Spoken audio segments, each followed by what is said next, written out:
Innal hamdalillah nahmaduhu wa nasta'inuhu wa nastaghfiruh wa na'udzu billahi min shururi anfusina wa min sayyiati a'malina. Man yahdihillahu fala mudhillalah wa man yudlil fala hadiyalah. Ashhadu an la ilaha illallah wahdahu la syarikalah wa ashhadu anna Muhammadan abduhu wa rasuluh. Ya ayyuhalladzina amanu taqullaha haqqa tuqatih wa la tamutunna illa wa antum muslimun. Ya ayyuhan nasu taqu rabbakumul ladzi khalaqakum min nafsin wahidah wa khalaqa minha zawjaha wa batha minhuma rijalan katsiran wa nisaa. Wattaqullaha alladzi tasaaluna bihi wal arham innallaha kana 'alaikum raqiba. Ya ayyuhalladzina amanu taqullaha wa qulu qawlan sadida yuslih lakum a'malakum wa yaghfir lakum dhunubakum wa man yuti'illaha wa rasulahu faqad faza fawzan 'azima. Wa ba'd. Ma'asyiral muslimin, tidak ada kata yang pantas untuk kita ucapkan di pembukaan khutbah Jumat kali ini kecuali kalimat meminta pertolongan kepada Allah Subhanahu wa taala agar Allah senantiasa menolong kita. Kalimat pertolongan kepada Allah Subhanahu wa taala agar Allah memberkahi kita, memberikan kita ilmu yang bermanfaat dan memberikan kita ketakwaan di dunia sehingga kita bisa bahagia di dunia maupun di akhirat. Sebagaimana marilah kita membuka khutbah singkat ini dengan memuji dan memuja Allah Subhanahu wa taala atas segala nikmat yang Allah berikan kepada kita. Nikmat yang kita tidak mungkin bisa hitung, tidak bisa kita kalkulasikan. Wa in ta'uddu ni'matallahi la tuhsuha. Dan apabila kalian ingin menghitung-hitung nikmat Allah, kalian tidak akan bisa menghitungnya. Ayat ini berlaku dalam kondisi normal maupun dalam kondisi pandemi. Wa in ta'uddu ni'matallahi la tuhsuha. Dan jika kalian ingin menghitung nikmat Allah, kalian tidak akan bisa menghitungnya. Oleh karena itu bersyukurlah kepada Allah Subhanahu wa taala.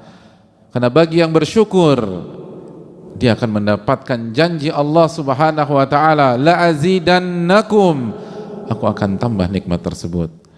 Namun bagi yang melupakan nikmat tersebut dan lupa bersyukur kepada Allah Subhanahu wa taala, maka ia mendapatkan ancaman, inna adzabi lasyadid, ketahuilah azabku sangat pedih. Ma'asyiral muslimin yang semoga Allah muliakan, sebagaimana marilah kita mengucapkan salawat dan salam kepada junjungan kita, Nabi kita, Rasul kita, Sayyidina Muhammadin sallallahu alaihi wasallam beserta para keluarga, para sahabat dan orang-orang yang istiqomah berjalan di bawah naungan sunnah beliau sampai hari kiamat kelak. Ma'asyiral muslimin yang semoga Allah muliakan, dalam kondisi pada hari-hari ini semua sepakat kondisi ini tidak mudah bagi kita. Dan bagi banyak orang semakin memburuk dan semakin memburuk. Maka ada sebuah konsep yang harus kita camkan. Ada sebuah hadis Nabi SAW yang harus kita baca, harus kita dengar dan harus kita resapi dan menjadi pegangan kita di antara pegangan-pegangan yang lain ketika kita mendapatkan kondisi tidak normal, kondisi sulit, kondisi berat, kondisi penuh ujian dan masalah seperti hari-hari ini. Ma'asyiral muslimin yang Allah muliakan, dalam sebuah hadis yang dikeluarkan yang dibawakan atau diriwayatkan oleh Abu Hurairah, bahwa Rasul sallallahu alaihi wasallam bersabda, beliau berbicara tentang musibah di dunia, beliau berbicara tentang ujian dan kesulitan. Beliau menyampaikan, innal ma'unata ta'til abda minallah ala qadril mu'nah. Sesungguhnya pertolongan itu datang kepada seorang hamba dari Allah Subhanahu wa taala. Pertolongan datang kepada hamba dari Allah Subhanahu wa taala, itu tergantung mu'nahnya seorang hamba tersebut. Apa itu mu'nah, hadirin? Mu'nah berarti kebutuhan, sebagaimana mu'nah juga berarti syiddah, kesulitan dan ujian seorang hamba.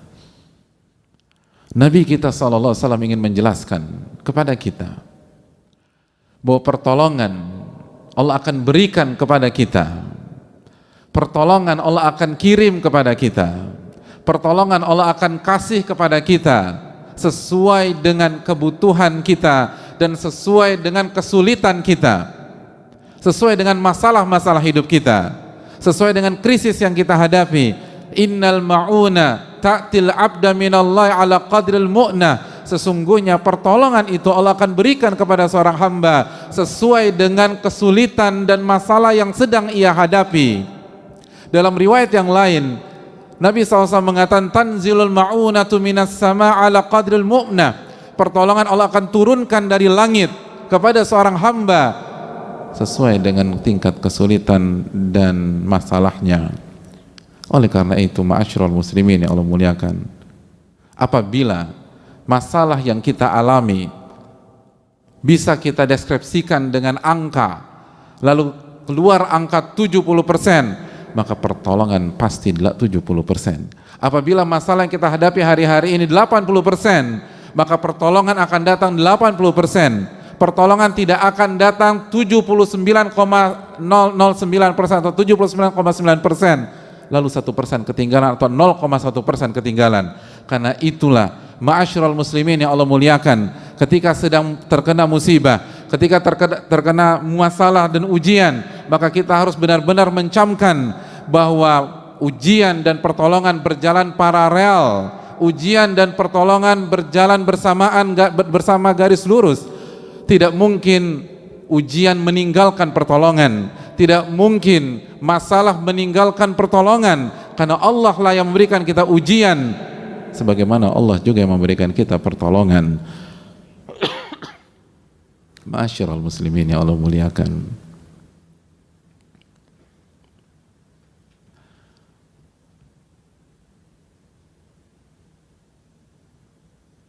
intinya adalah kemana iman terhadap hadis ini, kemana keyakinan kita. Karena hadis ini hanya untuk orang-orang yang percaya kepada Allah dan Rasulnya. Hadis ini hanya untuk orang-orang yang punya keyakinan kepada Rabbnya. Allah Subhanahu wa ta'ala berfirman dalam hadis qudsi, ana inda dhanni abdi bi, in khairan fa khairun wa in syarran fa syarr. Aku tergantung prasangka hambaku terhadap diriku, aku tergantung keyakinan hambaku terhadap diriku. Kalau keyakinan dan prasangkanya baik, maka akan baik yang akan terjadi. Apabila kita yakin pertolongan itu akan datang, maka Allah akan datangkan pertolongan. Dan sebaliknya, wa in syarran fasyarr, kalau ternyata kita suudzon kepada Allah, buruk sangka kepada Allah, pesimis ketika menghadapi hari-hari ini, maka yang akan datang adalah masalah berikutnya dan tidak ada solusi sama sekali. Wa in syarran fasyarr, kalau buruk sangka, maka yang terjadi adalah keburukan.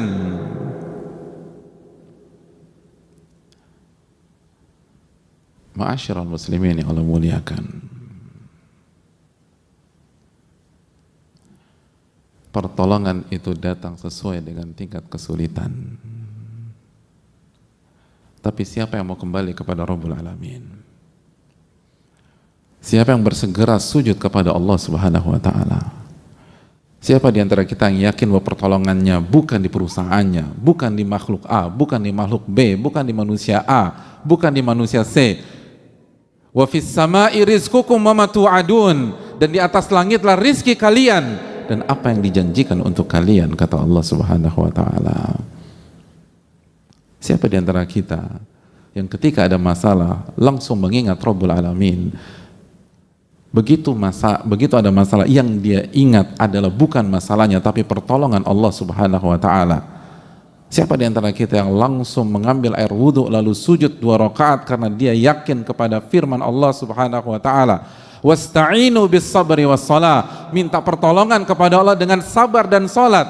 Hadirin yang Allah muliakan, ketika Nabi kita sallallahu alaihi wasallam menjelaskan bahwa pertolongan akan Allah turunkan dari langit sesuai dengan tingkat kesulitan dan tingkat masalah yang kita hadapi, bukankah itu pesan besar bahwa yang memberikan pertolongan bukan makhluk, yang memberikan pertolongan adalah Rabbul makhluk dan Allah Subhanahu wa taala. Lalu kemana kita dalam konsep ini? Kenapa yang ada di benak kita adalah hubungi si A, hubungi si B, pergi ke sana dan pergi ke sini, seluruh arah kita tuju kecuali arah kepada Rabbul alamin Subhanahu wa taala.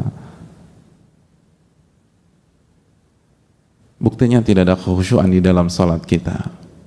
Buktinya tidak ada tambahan rakaat dalam malam-malam ini. Mana air mata taubat kepada Rabbul alamin? Mana rintihan Rabbirzuqni atau Rabbi tuba alayya? Pertolongan datang dari Allah, maka mintalah kepada Rabbul alamin. Perbanyaklah ibadah, perbanyaklah istighfar, perbanyaklah taubat. Pertolongan datang dari langit, jamaah, bukan dari teman atau kolega atau klien kita yang kaya raya tersebut. Pertolongan datang dari yang punya alam semesta. Maka kenapa konsentrasi kita fokus pada perusahaan kita? Apakah saya di layoff atau tidak? Itu yang bikin kita rusak. Karena kita salah meminta pertolongan. Karena kita meminta pertolongan kepada pihak yang tidak bisa kasih kita pertolongan. Urus diri dia sendiri saja, sibuk dan ribetnya minta ampun dalam kondisi pandemi seperti ini. Lalu kita ngemis-ngemis kepada orang-orang itu. Dan di waktu yang sama kita lupa mengemis kepada Rabbul alamin. Walillahi mulkus samawati wal ard. Dan milik Allah lah kerajaan langit dan bumi. Kemana ayat itu di dalam hati kita?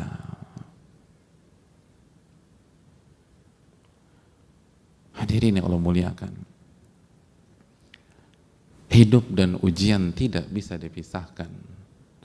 Kalau Allah tidak uji kita dengan pandemi, Allah akan uji kita dengan varian ujian yang lain. Allah Subhanahu wa taala berfirman dalam Al-Baqarah, am hasibtum an tadkhulul jannata wa lamma ya'tikum mathalul ladzina khalau min qablikum. Apakah kalian berpikir Anda akan masuk surga? Apakah kalian berpikir kalian akan masuk surga dan kalian belum mengalami ujian-ujian yang dialami oleh umat-umat sebelum kalian? Masathumul ba'sa wa dharra wa zulzilu. Mereka digoncang, mereka mendapatkan kesulitan, kesengsaraan, dan mereka digoncang-goncang, zulzilu. Mereka mengalami ujian seperti mengalami gempa bumi dalam kehidupan mereka, zulzilu. Digoncang di atas ke bawah, kanan kiri, digoncang-goncang oleh Allah.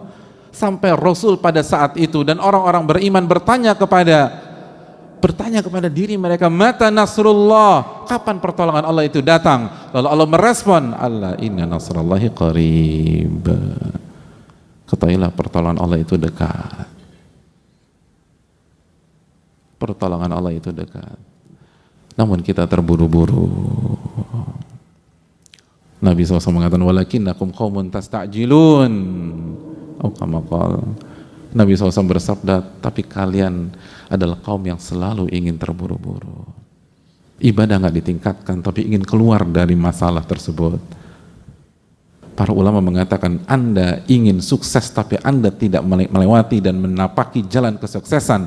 Inna safinata lam tajri alal yabas. Perahu itu tidak berjalan di atas daratan.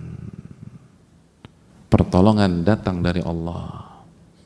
Itu sabda Nabi kita SAW jika kita masih percaya dengan Nabi kita. Itu sabda Nabi kita SAW yang Allah firmankan dalam surat An-Najm ayat 3, wa ma yantiqu 'anil hawa in huwa illa wahyun yuha. Nabi tidak berbicara dengan hawa nafsunya, tapi wahyu yang Allah wahyukan kepada beliau. Dan di antara wahyu tersebut, pertolongan didatangkan dan diturunkan sesuai dengan tingkat kesulitan. Tingkat kesulitan 70%, pertolongan 70%. Tingkat kesulitan 80%, pertolongan 80%. Tingkat kesulitan 90%, pertolongan 90%. Tingkat kesulitan 99%, pertolongan datang 99%.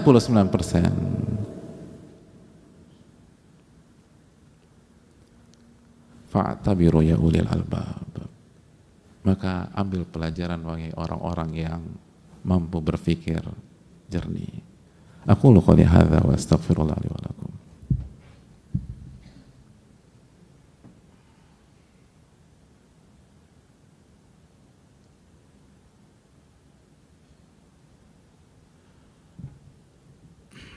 Alhamdulillahi hamdan katsiran thayyiban mubarakan fihi kama yuhibbu rabbuna wa yarda, wa salatu wassalamu ala nabina Muhammadin wa ala alihi wa sahbihi ajma'in.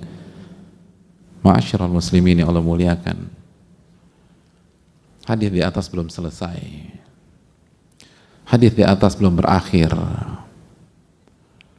karena mungkin ada di antara kita yang bertanya, bukankah pertolongan seringkali tidak datang bersamaan dengan datangnya masalah dan ujian?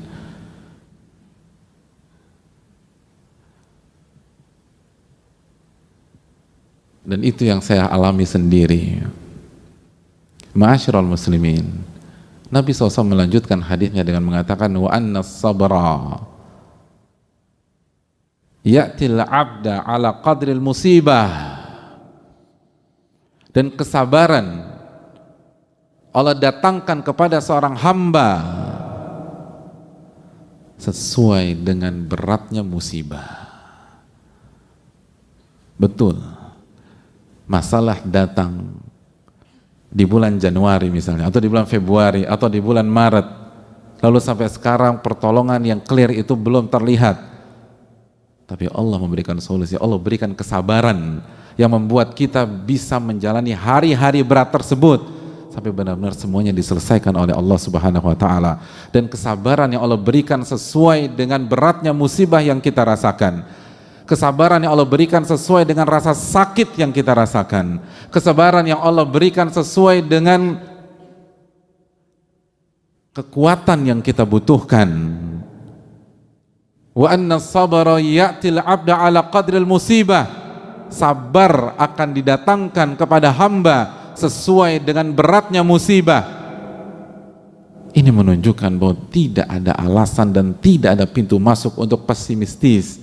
Tidak ada alasan dan tidak ada pintu masuk untuk lemah, untuk galau, untuk putus asa, karena semua diberikan oleh Allah Subhanahu wa Ta'ala. Dan diberikan, bahasanya itu dikasih, datang dari langit.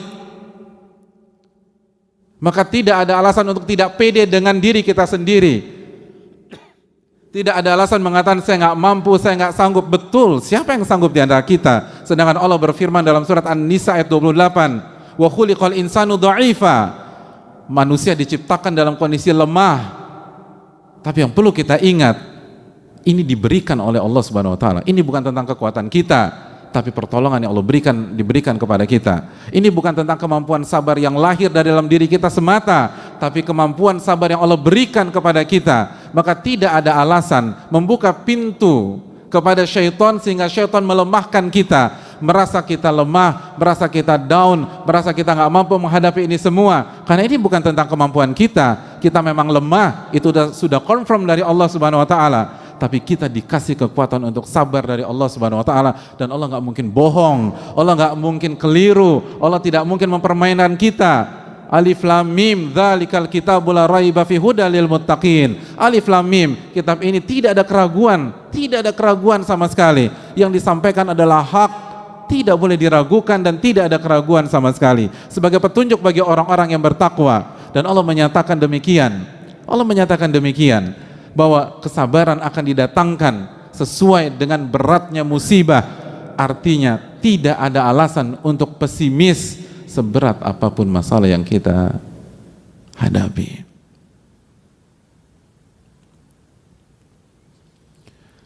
Dan jangan pernah buka pintu kepada syaitan. Jangan pernah buka pintu kepada syaitan. Karena seluruh pesimisme itu datang dari syaitan. Allah berfirman tentang syaitan di dalam Al-Baqarah ayat 268, asyaitanu ya'idukumul faqra wa ya'murukum bil fahsya. Syaitan selalu menjanjikan kalian kefakiran dan terus kefakiran, lalu dia akan mengajak Anda melakukan kekejian. Semua pesimis, semua kelemahan, semua keputusasaan itu datang dari syaitan. Makanya ketika salah satu ulama terbaik dunia pada hari ini, Syekh Muhammad bin Muhammad Mukhtar Shinkiti, ditanya tentang masalah ini, beliau katakan seluruh pesimisme, seluruh rasa lemah, seluruh ketidakpercayaan diri, seluruh pertanyaan dalam diri kita, bisakah saya melampaui ini semua, bisakah saya menghadapi ini semua, itu dari syaitan, dari syaitan, dari syaitan. Separah apapun kondisi kita, walaupun itu gara-gara ulah kita, walaupun itu gara-gara dosa-dosa kita, karena bisa jadi kita mengatakan, tapi Pak Ustadz, ya saya terjatuh ke dalam jurang ini karena dosa-dosa saya sendiri, karena kesalahan fatal yang saya lakukan, karena maksiat. Betul, memang betul maksiat akan menjerumuskan kita, tapi apakah itu kartu mati? Tapi apakah itu membuat kita putus asa? Makanya jamaah sekalian, di dalam ayat di atas Al-Baqarah 268 ada kelanjutannya. Setelah Allah mengatakan syaitan membuat engkau merasa fakir terus dan menjanjikan kefakiran dan terus kefakiran, Allah lanjutkan, wallahu ya'idukum magfiratan minhu wa fadla, dan Allah menjanjikan ampunan darinya dan karunia darinya. Itu menunjukkan kalaupun kita dapat masalah karena kesalahan kita sendiri, jangan pernah putus asa, jangan pernah pesimis, karena Allah menawarkan ampunan buat kalian. Yang menawarkan pintu buntu atau jalan buntu hanya syaitan, hanya syaitan. Dan Rabb kita yang mengatakan hanya syaitan. Rabb kita menawarkan ampunan dan karunia. Maka jalan mana yang akan kita pilih? Mana ucapan mana yang kita percaya? Bisikan-bisikan mana yang kita ikuti? Oleh karena itu jamaah sekalian, fa inna ma'al usri yusra, inna ma'al usri yusra, sesungguhnya bersama kesulitan ada kemudahan, bersama kesulitan ada kemudahan. Dan Allah juga katakan dalam surat Talaq, wa yaj'al ba'da usri yusra, wa yaj'alallahu ba'da usri yusra, dan Allah jadikan setelah kesulitan kemudahan. Oleh karena itu, marilah kita meyakini sabda Nabi kita sallallahu alaihi wasallam dan tanamkan optimisme di dalam diri kita. Nabi SAW mengatakan, yu'jibunil fa'lu, aku sangat kagum dengan optimisme.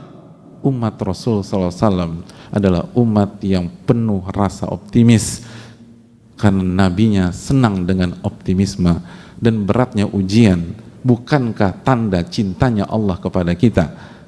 Bukankah cintanya Allah kepada kita ditunjukkan dengan Allah menguji kita? Innallaha idza ahabba qauman ibtalahum. Allah itu kalau cinta kepada seorang hamba atau sebuah kaum, Allah akan uji kaum dan hamba tersebut. Oleh karena itu, semangatlah, optimislah, dan kembalilah kepada Allah Subhanahu wa taala, karena pertolongan datang darinya, bukan dari makhluk. Dan hendaknya kita perbaiki sholat kita, puasa kita, zikir kita, doa-doa kita, dan jaga hubungan kita dengan Allah, dan katakan tidak pada maksiat walaupun kondisi memang tidak mudah dan cukup sulit, karena sekali lagi maksiat yang akan menghancurkan kebahagiaan kita di dunia dan di akhirat.